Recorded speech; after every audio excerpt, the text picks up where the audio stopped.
محترم بھائیو، دوستوں اور بزرگوں، رمضان المبارک کے مہینے میں دو اہم غزوات پیش آئے۔ ایک غزوہ بدر اور دوسرا فتح مکہ۔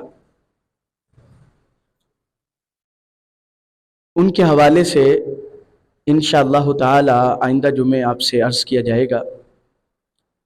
تو آج اسی سلسلے سے وابستہ ہم جہاد کے مفہوم کو سمجھیں گے کہ جہاد کیا ہے اور جہاد کیوں فرض کیا گیا اور جہاد کے فضائل کیا ہیں اور جہاد نہ کرنے کی وجہ سے نقصانات کیا ہیں، اور تمام مذاہب جو دنیا میں پائے جاتے ہیں ان کے نزدیک اس کی حقیقت، اس کی اہمیت وہ کیا ہے۔ جہاد عربی کا لفظ ہے، اس کا معنی ہوتا ہے کوشش کرنا۔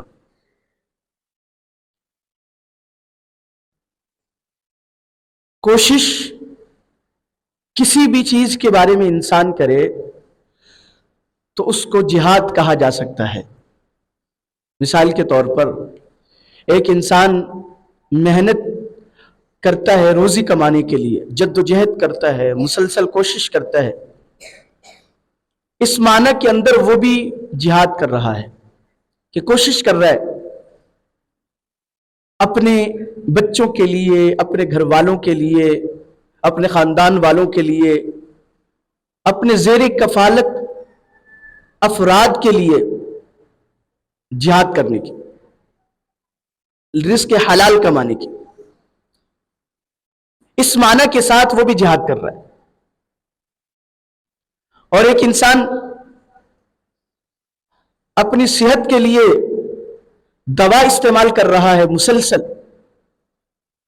تو اس معنی کے اندر وہ بھی جہاد کر رہا ہے، کوشش کر رہا ہے اپنی صحت کے لیے۔ تو دنیا میں جس طرح کی بھی کوئی کوشش کرتا ہے، اس معنی کے اعتبار سے وہ جہاد کر رہا ہے، کوشش کر رہا ہے، جد و جہد کر رہا ہے۔ البتہ جب ہم شریعت کی اصطلاح میں جائیں گے تو یہ چیزیں جہاد کے اندر شامل نہیں ہیں۔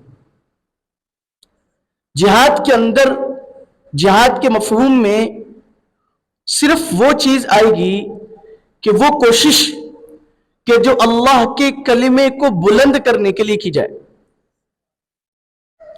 جہاد اعلاء کلمت اللہ، اللہ کے کلمے کا بلند کرنا کیا ہے، اس کو توجہ سے سمجھیے گا۔ اللہ پاک نے جناب سیدنا آدم علیہ السلام سے لے کر جناب سیدنا عیسیٰ علیہ السلام تک انبیاء کا ایک سلسلہ جاری فرمایا، اور ہر دور میں جو وقت کے نبی دعوت دیتے تھے، جس دین کی دعوت دیتے تھے، وہ دین برحق ہوتا تھا، اور وہی دین کامیابی کا معیار قرار ٹھہرتا تھا۔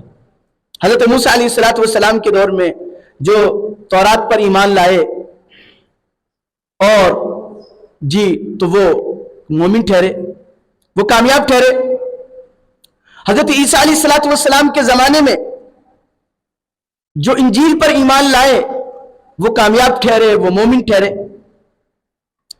حضرت داؤد علیہ السلام کے زمانے میں جو زبور پر ایمان لائے وہ کامیاب ٹھہرے۔ تو ہر نبی اپنے دین کی دعوت کو نہ صرف دیتا تھا بلکہ اس کو برحق لوگوں کے سامنے پیش کرتا تھا اور لوگوں کو بتلاتا تھا اگر اس دین کے خلاف چلو گے تو تم ناکام ٹھہرو گے۔ پھر اللہ تعالیٰ نے اس سلسلے میں ہر نبی کے دور میں جو ان کے مقابل قوم تھی ان میں صلاحیتیں رکھی۔ کچھ کو اللہ نے طاقتور بنایا، اتنے طاقتور کہ منو پتھروں کو وہ اپنی انگلیوں پہ اٹھا لیتے تھے، اور کچھ کو اتنا طاقتور بنایا کہ پہاڑوں کو تراش تراش کر گھر بنایا کرتے تھے، کچھ کو تجارت میں بڑا اعلیٰ مقام عطا کیا، کچھ کو مال و دولت بہت دیا. تو پھر ہر نبی کا جو مقابلہ رہا وہ ہر دور کے اعتبار سے مختلف رہا. آخری نبی جناب رسول اللہ صلی اللہ تعالی علیہ وسلم پر قرآن پاک اترا، اور دین اسلام کو دین حنیف کہا جاتا ہے، ملت ابراہیمی. اور اللہ پاک نے قرآن کریم میں ارشاد فرمایا لِيُظْهِرَهُ عَلَى الدِّينِ كُلِّهِ، اللہ تعالیٰ نے دین اسلام کو اس لیے اتارا ہے کہ یہ دنیا کے تمام مذاہب پر غالب آئے. لِيُظْهِرَهُ عَلَى الدِّينِ كُلِّهِ، اللہ کا دین، دین اسلام تمام مذاہب پر غالب آئے گا. دین اس لیے آیا ہے، اور اس کے غالب آنے کے لیے یہی مقصد جہاد کا ہے، اعلاء کلمت اللہ، کہ اللہ کا کلمہ یعنی اللہ کا دین تمام ادیان باطلہ پر غالب آ جائے. تو جہاد کا اصطلاحی مفہوم یہ ہے کہ اللہ کے کلمے کو بلند کرنے کے لیے جدوجہد کرنا. اس جدوجہد میں ہر طرح کی جدوجہد جو اللہ کے کلمے کو بلند کرنے کے لیے اس میں شامل ہے. ایک جو سب سے اہم جدوجہد ہے وہ ہے قتال بالسیف، کہ تلوار ہاتھ میں اٹھا کر، اب آج کے جدید دور میں گن ہاتھ میں اٹھا کر، ایٹم بم اٹھا کر، کلاشنکوف اٹھا کر اللہ کے کلمے کو بلند کرنے کے لیے اپنی جان کو پیش کرنا. کیونکہ جو میدان جہاد میں ہوگا، میدان جنگ میں ہوگا، اس کو سب سے زیادہ خطرہ اپنی جان کا ہوگا. اور یہ سب سے اہم صورت ہے، یعنی سب سے مین صورت ہے جہاد کی، اور سب سے زیادہ فضائل اسی کے. جناب رسول اللہ صلی اللہ تعالی علیہ وسلم نے بخاری شریف کی روایت ارشاد فرمایا کہ میرا دل یہ چاہتا ہے کہ میں اللہ کے راستے میں شہید ہو جاؤں، پھر زندہ کیا جاؤں، پھر شہید ہو جاؤں، پھر زندہ کیا جاؤں، پھر شہید ہو جاؤں. تو جناب رسول اللہ صلی اللہ تعالی علیہ وسلم جس چیز کی تمنا کرے وہ کتنی اعلیٰ چیز ہوگی. تو جہاد کی ایک قسم وہ ہے جہاد بالسیف. اس کو دوسرے لفظوں میں قتال بالسیف، تلوار کے ساتھ لڑائی کرنے کو کہا جاتا ہے. یہ سب سے اہم قسم ہے اور سب سے مشکل بھی ہے، اس لیے کہ اس میں واپسی کا انسان کو وہم و گمان بھی نہیں ہوتا. کتنے صحابہ ہیں، کتنے اللہ کے راستے میں جہاد کرنے والے ہیں، گھروں سے نکلے ہیں، اللہ کے راستے میں شہید ہو گئے، واپس نہیں آ سکے. یہ سب سے اہم قسم ہے. دوسری قسم جہاد بالمال، کہ اگر اللہ نے مال و دولت عطا کیا ہے، اس مال و دولت کو اللہ کے کلمے کو بلند کرنے کے لیے خرچ کرنا. اس کی ایک صورت کہ جو براہ راست فرنٹ لائن پر اللہ کے دین کو بلند کرنے کے لیے لڑ رہے ہیں، ان کی معاونت کرنا اسلحے کی صورت میں اور کھانے پینے کی صورت میں، ان کی ضروریات کی صورت میں. یہ جہاد بالمال ہے کہ یہ شخص خود اپنی جان کو پیش نہیں کر رہا، بلکہ اپنے مال کو پیش کر رہا ہے ان لوگوں کے سامنے جو اپنی جان پیش کر رہے ہیں.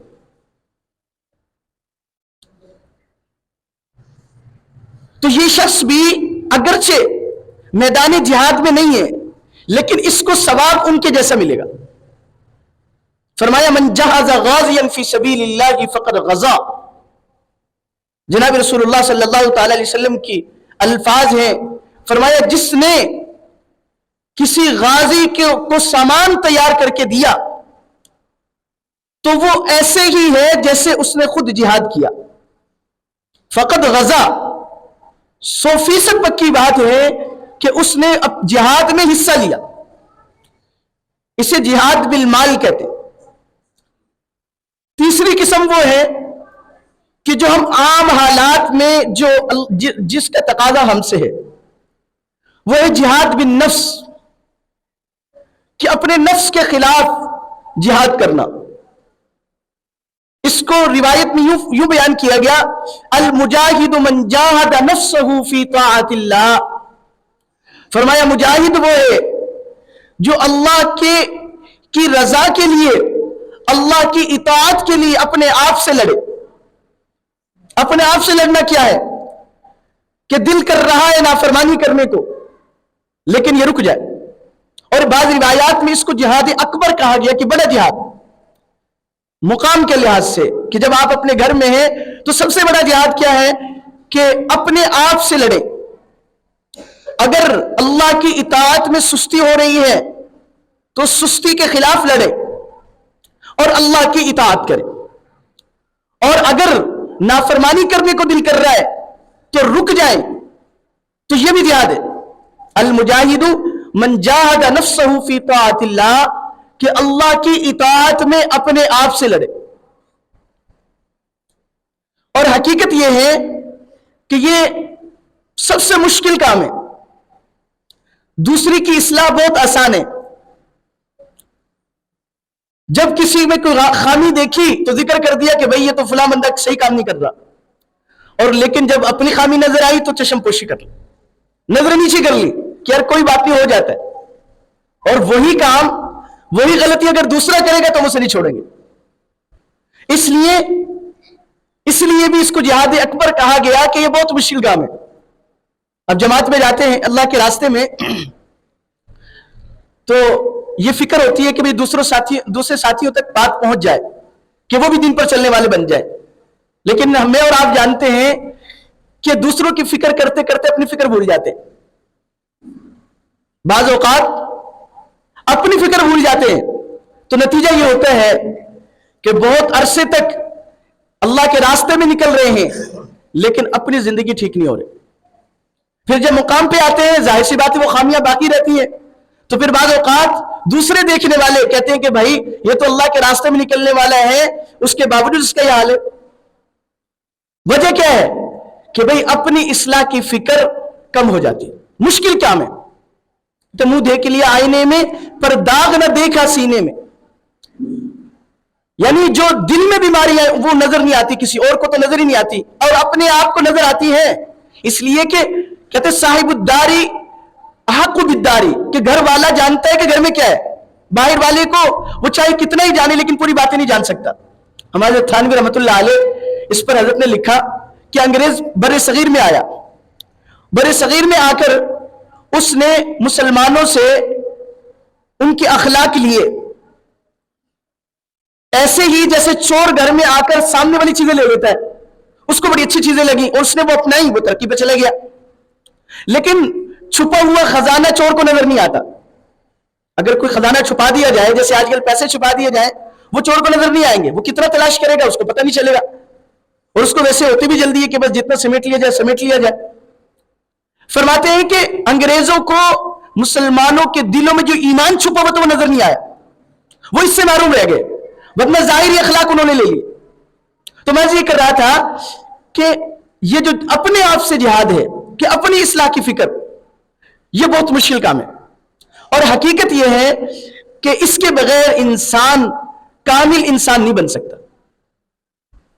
جیسے سونا جو ہے، سونار اس کو جتنا آگ میں پکاتا ہے اتنا ہی وہ خوبصورت بنتا ہے. تو یہ جو دل ہے جو اللہ نے ہمارے بدن میں مرکز بنایا ہے، یہ جتنا اس میں محنت ہوگی انسان میں اتنی صفائی آئے گی. اس لیے ایک بزرگ تھے، وہ کہتے تھے رگڑے لاکھ کھاتا ہے تب بنتا ہے دل، کیا بتائیں دل بڑی مشکل سے بن پاتا ہے. دل بڑے بڑے اچھے انسان ہیں، عبادت گزار ہیں، تہجد گزار ہیں، لیکن دل نہیں بنا. کامل انسان نہیں. کامل انسان کون ہوتا ہے؟ فرمایا کہ کامل انسان وہ ہے کہ جس کے ہاتھ اور زبان سے دوسرا مسلمان محفوظ رہے. اب کیا ہو رہا ہوتا ہے؟ ہم نماز پڑھ رہے ہوتے ہیں، لیکن جب نماز پڑھنے کے بعد باہر بیٹھک میں جا کے بیٹھے تو غیبت شروع ہوگی، تو ہماری زبان سے دوسرا مسلمان محفوظ نہیں رہا، اس کی عزت محفوظ نہیں رہی. تو اس لیے یہ بہت مشکل چیز ہے. لیکن بہرحال جو اس پہ جتنی محنت کرتا ہے وہ اتنا ہی اچھا انسان بن جاتا ہے. اس لیے جو بزرگ ہوتے ہیں، اللہ والے ہوتے ہیں، انہوں نے اس پہ زندگیاں خرچ کی ہوتی ہیں، تو ہم دیکھتے ہیں کہ ہم ان کے پاس بیٹھتے ہیں تو ہمیں اللہ کی یاد آ جاتی ہے. ان کی باتیں سنتے ہیں تو ہمیں محسوس ہوتا ہے کہ یہ کسی سلجھے ہوئے انسان کی باتیں ہیں. سادہ سی بات، جیسے اب جماعت والے اللہ کے راستے میں نکلتے ہیں، قربانی دیتے ہیں، تو بعض اوقات تو وہ بیچارے پٹھان ہوتے ہیں، ان سے اردو بولنی بھی نہیں آتی، لیکن ان کی باتوں میں ان کی جو محنت ہے اس کی وجہ سے وہ تاثیر ہوتی ہے، تو لوگ اللہ کے راستے میں نکلتے ہیں. تو اس لیے ہمیں اپنے اوپر بہت زیادہ محنت کی ضرورت ہے. اور یہ بھی جہاد ہے، جیسے میں نے آپ سے ذکر کیا کہ جہاد بالنفس، کہ اپنے آپ کے خلاف لڑنا. تو بہرحال تو یہ 3 قسمیں ہیں جہاد کی جو میں نے آپ کے سامنے ذکر کی. البتہ سب سے اہم، جس کے سب سے زیادہ فضائل ہیں، وہ ہے اللہ کے راستے میں میدان جہاد میں برسر پیکار ہونا. کس لیے؟ اعلاء کلمت اللہ، اللہ کے کلمے کو بلند کرنے کے لیے. اور جہاد کا مقصد کیا ہے؟ یہ مغالطہ پیش کیا جاتا ہے کہ مسلمان، اسی وجہ سے مسلمانوں کو دہشت گرد کہا جاتا ہے کہ مسلمانوں نے اگر اسلحہ اٹھایا تو وہ دہشت گرد ہیں، اور خود اٹھاتے ہیں تو کچھ نہیں ہے. اب اس وقت فلسطین میں ہمارے سامنے ہے کہ پوری دنیا کفر روزانہ کے اعتبار سے سینکڑوں بچے شہید ہو رہے ہیں، بچیاں شہید ہو رہی ہیں، مسلمان شہید ہو رہے ہیں، اور ان پر بم برسانے والے، اسلحہ اٹھانے والے کافر ہیں، لیکن ان کو دہشت گرد نہیں کہا جاتا، اس لیے کہ انہوں نے ہم پر لیبل لگا دیا کہ مسلمان دہشت گرد ہے. حالانکہ جہاد کی جو فرضیت ہے وہ ایسے ہی ہے. اس کی مثال علماء دیتے ہیں، جیسے ایک انسان کے بدن میں اگر کوئی پھوڑا نکل آتا ہے، اور وہ پھوڑا ایسا ہوتا ہے کہ آج کل کے جدید دور میں کینسر کے موذی مرض جیسا. اب ڈاکٹر تجویز کرتے ہیں، یہ بچے شور نہ کریں، ڈاکٹر تجویز کرتے ہیں کہ اس جگہ کو کاٹ دیا جائے.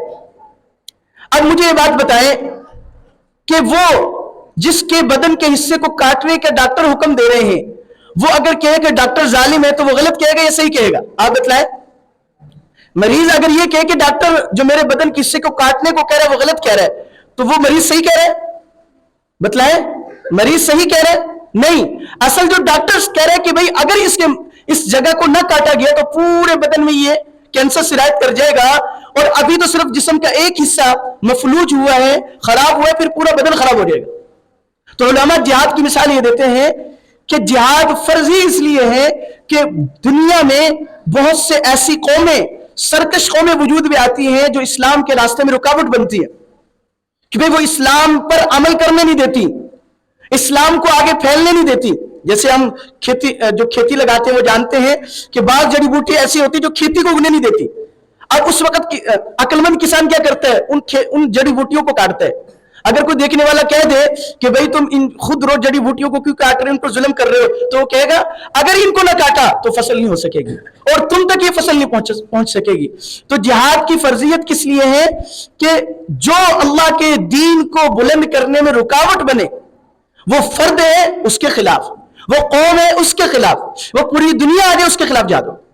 تو جہاد کی فرضیت قرآن کریم میں ذکر کی گئی، اذن للذین یقاتلون بانہم ظلموا وان اللہ علی نصرہم لقدیر ولولا دفع اللہ الناس بعضهم ببعض لہدمت الصوامع وبیع وصلوات ومساجد یذکر فی اسم اللہ کثیرا ولینصرن اللہ من ینصر. میں اس کی ایک مثال دیتا ہوں. اس وقت یورپ کا حصہ ہے اسپین ملک کا، آپ نے نام سنا ہے؟ یہاں پر مسلمانوں نے 400 سال تک حکومت کی ہے، اور صحابہ کے دور حکومت ہی میں یہ علاقہ فتح ہو گیا تھا. اور بنو امیہ جو حضرت عثمان غنی رضی اللہ تعالی جس خاندان سے تھے، اس کے ایک فرد تھے عبد الرحمن، انہوں نے اس علاقے کو فتح کیا تھا، اور 400 سال تک مسلمانوں کی حکومت رہی یہاں پر. اس وقت بھی صرف ایک نشان انہوں نے چھوڑا ہے، جامع مسجد قرطبہ کا محراب. بس ابھی مسجد موجود ہے لیکن اس کو انہوں نے گرجے میں تبدیل کر دیا، اس کا صرف محراب باقی ہے، وہاں پہ اذان نہیں ہوتی، نماز نہیں ہوتی. تو وہاں پر مسلمانوں نے 400 سال تک حکومت کی، لیکن پھر کیا ہوا؟ مسلمان عملی طور پہ زوال کا شکار ہوئے، اور کافی عیسائیوں نے حملہ کیا، جس کے نتیجے میں مسلمانوں کو وہ علاقہ عیسائیوں کو دینا پڑا. لیکن جب دے رہے تھے، عبداللہ نام تھا ان کا بادشاہ کا، تو کافروں سے معاہدہ یہ ہوا تھا کہ وہ کسی مسلمان کو تنگ نہیں کریں گے، کسی مسجد کو ڈھائیں گے نہیں، مسلمانوں کو اپنی عبادات اپنی آسانی سے کرنے دیں گے. لیکن وہ کافر ہی کیا جو معاہدے کی پاسداری کرے. جب معاہدہ ہو گیا، حکومت ان کے سپرد کر دی، تو تاریخ میں آپ پڑھ سکتے ہیں، آپ سرچ کر سکتے ہیں کہ سب سے زیادہ ظلم اور ظلم کے عجیب و غریب طریقے مسلمانوں پر آزمائے گئے. اور اس وقت حال یہ ہے، اس وقت تو حال یہ تھا کہ کوئی مسجد نہیں چھوڑی، اور ابھی تک وہاں پہ جو سب سے بڑی جامع مسجد قرطبہ تھی، اس کا صرف محراب کا نشان چھوڑا ہے، وہاں پر اذان نہیں دینے دیتے. اب جہاد اس لیے ہے کہ جو اسلام کے راستے میں رکاوٹ بنے، ان کے خلاف عالم جہاد بلند کرنا. تو اگر غلط تصویر پیش کی جائے گی تو ہم خود اس مغالطے میں آ جاتے ہیں. تو کافروں نے جہاد کو گالی بنایا، دہشت گرد کے نام سے گالی بنایا. نتیجہ یہ ہے کہ مسلمان خود جہاد سے نفرت کرتے ہیں، جبکہ جہاد سے نفرت کرنے کے بارے میں کیا وعید ہے؟ فرمایا، روایت سنیے توجہ سے اور اپنی نیت کو درست کیجیے. فرمایا کہ جس نے جہاد نہیں کیا اور اس کے دل میں جہاد کا جذبہ بھی پیدا نہیں ہوا، حدیث کا مفہوم ہے وہ نفاق کے شعبوں میں سے ایک شعبے میں مرے گا. اس لیے کہ خود جناب نبی کریم صلی اللہ تعالی علیہ وسلم کیا تمنا کر رہے ہیں؟ میں اللہ کے راستے میں شہید ہو جاؤں، پھر زندہ کیا جاؤں، پھر شہید ہو جاؤں، پھر زندہ کیا جاؤں. ایک اور روایت یاد آئی، فرمایا کہ کل قیامت کے دن جنت میں جنتی چلے جائیں گے، ان کو مرتبے مل جائیں گے، اور کوئی حسرت نہیں ہوگی دل میں. لیکن ایک شخص کے دل میں حسرت ہوگی، وہ شہید ہوگا. وہ دل میں حسرت کرے گا کہ یا اللہ کاش کہ مجھے دوبارہ دنیا میں بھیجا جائے اور میں تیرے راستے میں جہاد کروں، پھر شہید ہوں. یہ تمنا مجاہد کرے گا. تو کتنی بڑی تمنا ہے. فرمایا کہ روایت میں آتے ہیں اس کی فضیلت کہ فرمایا کہ جب کل قیامت کے دن شہید کو اٹھایا جائے گا تو اس کے بدن پر زخم یوں تازہ ہوگا جیسے وہ آج ہی شہید ہوا تھا، اور اس کے خون سے خوشبو مشک کی خوشبو جیسی آئے گی. فرمایا شہید مرتبہ بعد میں ہے، اس کا مرتبہ جنت میں پہلے دکھا دیا جاتا ہے. تو بہرحال میں یہ کر رہا تھا کہ جو جہاد کی مشروعیت ہے وہ کس لیے ہے، جہاد کی اقسام ہیں. باقی انشاءاللہ تعالی آپ سے اگلے جمعے میں عرض کریں گے. اللہ پاک ہمیں دین کی باتوں کو صحیح طرح سمجھنے کی، ان پر عمل کرنے کی توفیق عطا فرمائے. وآخر دعوانا الحمدللہ رب العالمین. سنت ادا فرمائے.